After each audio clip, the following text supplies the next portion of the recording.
Voici un gâteau spéculoos prunes. On a trouvé des prunes sauvages qui ne sont pas du tout acides. J'ai décidé de faire un gâteau avec. Au début, j'avais pas trop d'idées. J'ai un petit peu inventé. J'ai fait les mêmes proportions qu'un gâteau au chocolat, mais à la place du chocolat, j'ai mis de la pâte à spéculoos. J'ai été très surprise car il n'est pas sec du tout. À la cuisson, le jus des prunes a humidifié le gâteau juste comme il le fallait.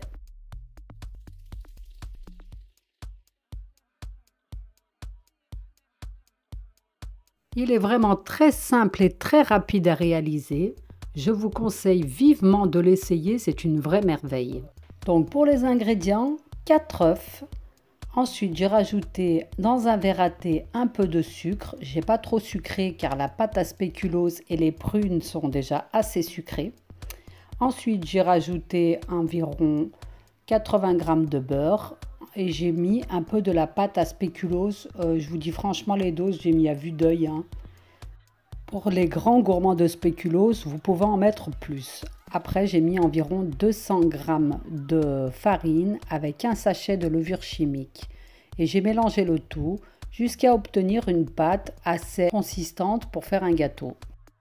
On choisit par la suite un moule de son choix. Moi, je l'ai pris en forme de cœur. J'ai versé la pâte dans du papier cuisson pour pas que ça colle et pour que ce soit plus facile à démouler.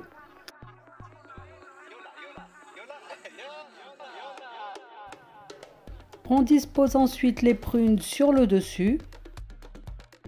On enfourne par la suite comme un gâteau normal, 15 à 20 minutes à 180 degrés environ, jusqu'à la belle coloration. Il donne vraiment envie. Pour les grands fans de spéculoos, franchement, je vous le conseille. Il est vraiment super bon. Et le combo prune spéculoos, ça marche super bien. Il est super joli, on dirait un peu un clafoutis.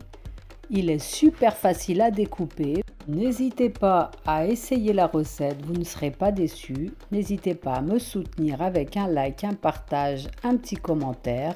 Pour plus d'idées de recettes, n'hésitez pas à vous abonner. Merci et à bientôt.